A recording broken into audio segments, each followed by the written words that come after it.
Hi YouTube, this is Nordic Brick Pepper, and today is going to be my first gear review of something that I have personally used quite a lot, and also my first gear overview of something that I bought recently to replace that. So first I'm going to take you through the item that I own, that I've used, and I'm going to review that now. And this is just a simple pocket lantern. It's battery powered. This is not an expensive model of this. They come in all different shapes and sizes. It's just one of those simple ones. You just can unscrew it. It has a torch and it lights up, and they're quite heavy. This takes 3 AA batteries. Now, I used this on a few camping trips, and recently I used this towards the end of August here in Sweden, and it wasn't too cold, but it was cold enough that the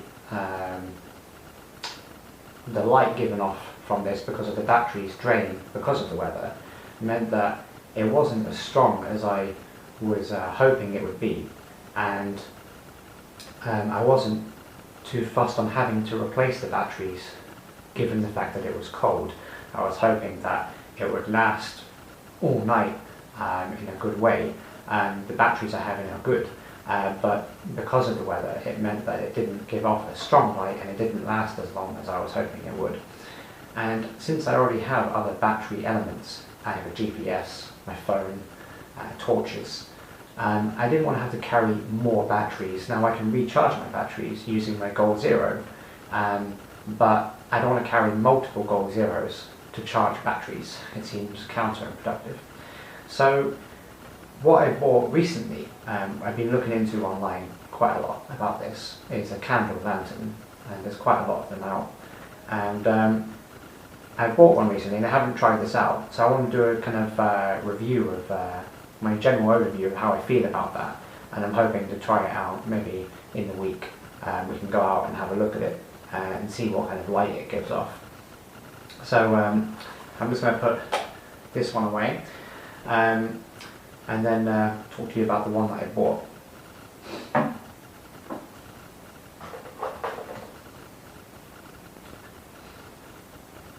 So this is the UCO Candle Lantern. It's a small portable candle lantern that runs on their own brand of candles.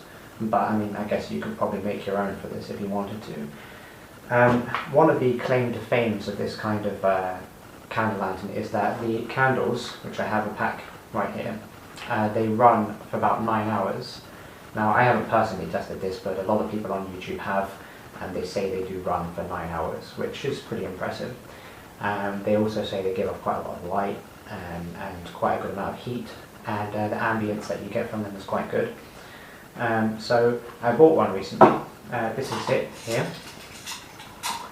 and I'm going to basically bring the camera into the table, and I'm going to kind of give you an overview of how I feel about this item and the pros and cons I think about this.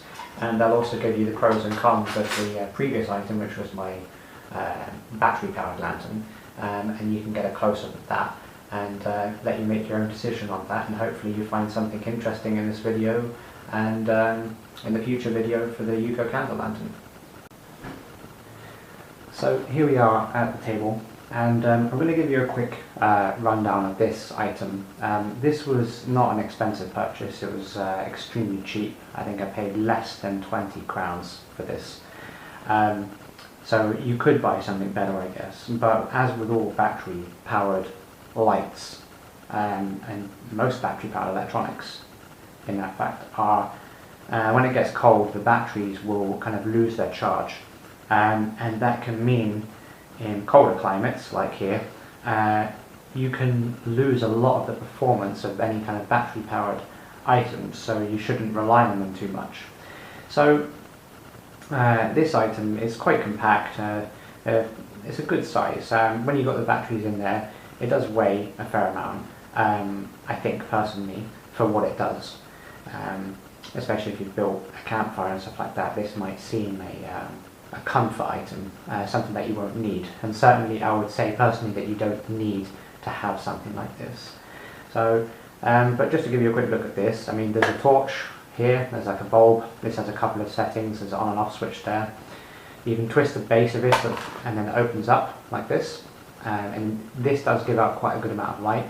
I will take this out and show you alongside the candle lantern so that we can kind of get a good comparison and make a good informed decision on how both seem to give out light. There's also a handle on the top. This allows you to hold it as well as hang it onto other items in your tent, for example, if you've got a hook.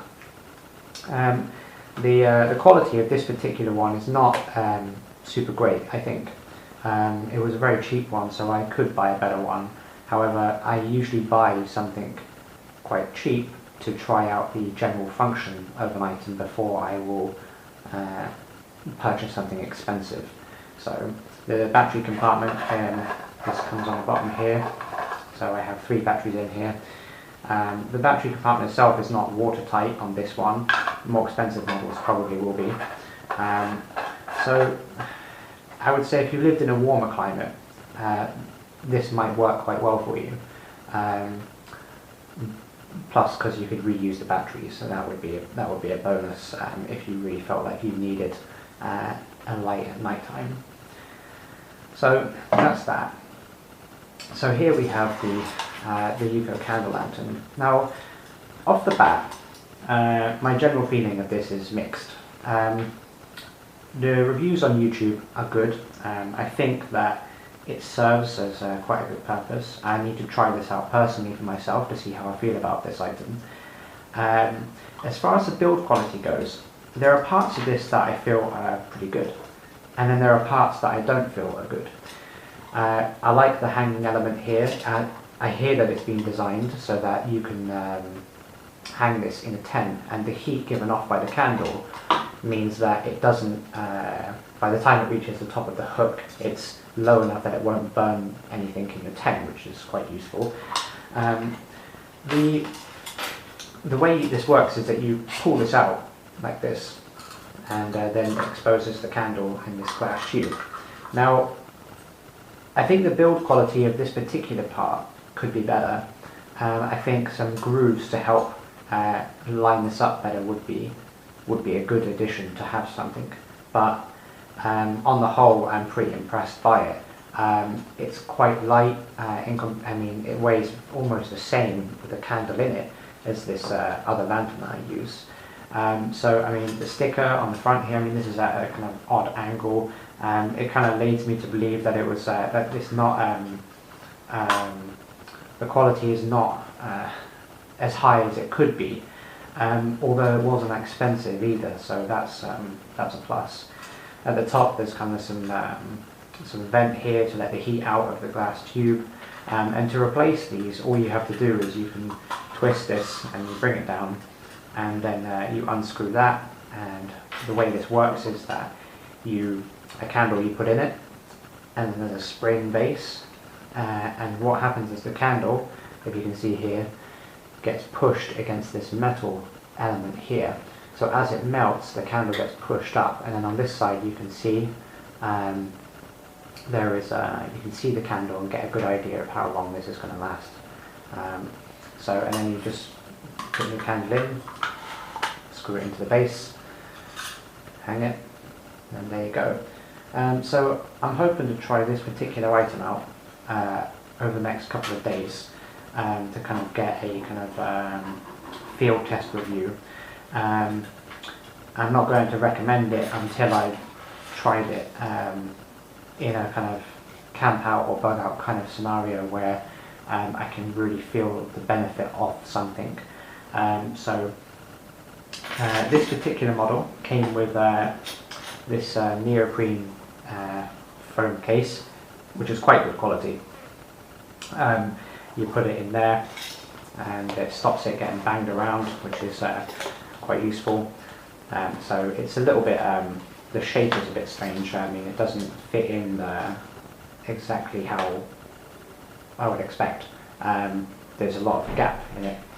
And it also comes with a reflector, which you can fit to the side if you want to point it in a certain direction, but there's no real space, I think, for this inside the case. If you actually have one of these, and know how to put this inside of the neoprene case alongside the candle lantern, then please leave a comment and let me know, because I think this will be quite useful, but it doesn't fit. So, and I don't like the idea of carrying this around separately in the bag, since I don't like things wrapping around inside the bag. So leave a comment and let me know if you want to see anything more about this item, and if you want to see it in a field review, then you can wait for a few days and I'll have that outline sometime over the next couple of days, I hope. So I hope you enjoyed the video, and I hope it wasn't too long, and I hope it was informative and that you got something useful from it. If you want to help me improve the videos, gear reviews and certain types of aspects of that, then please let me know. On the note of gear reviews, I personally am not against doing gear reviews. However, I am quite conscious about things that I buy, and I do look for quite good quality. So if something isn't good quality, I'll generally say so. I'm not against receiving stuff to review either, but whether I pay for something or if I receive something, I'm going to test it in the field before I recommend it. The video you just saw is just an overview of the UCO Candle Lantern. It's not a recommendation, it's not even a gear review, it's just an overview of my general first impressions of how I feel about the build quality, the items that it came with in the packaging, and to kind of get an idea of the quality of the build, to feel like, okay, this is something I could take out with me. And that's an important part of the process, I feel. If you buy something and you get it in the box and you feel it's not a good quality item, then don't take that out as the only item for that purpose. If you take out one light and the light is rubbish, then you've got no light. So that's an important point to remember. I also won't recommend anything unless I've really taken it out and reviewed it. So as for the battery powered lantern, I've used that for now about half a year, and there are some pluses to it. My personal recommendation for that item in particular, not other models but just that model, is that I don't think I would recommend that. I think the weight, the fact that the battery compartment isn't watertight, and the fact that because of the case of the battery itself, I think if it was somehow insulated in some way, that would probably help with the loss of the power of the batteries. That would make it a more worthwhile item. However, would I be willing to spend more money on a battery powered lantern? Probably not. I think I prefer to just have a campfire or some kind of candle lantern that I at least know will give off the same light, irregardless of the kind of the weather, unlike batteries on the other hand, which will lose their power. So if you want to see any other reviews of gear that I have, then please leave a comment or just message me and I'll do so. Not a lot of you will know the gear that I have. I have a lot of gear that I've tested over periods of 6 months to a year, and I'm quite happy to do a review of those.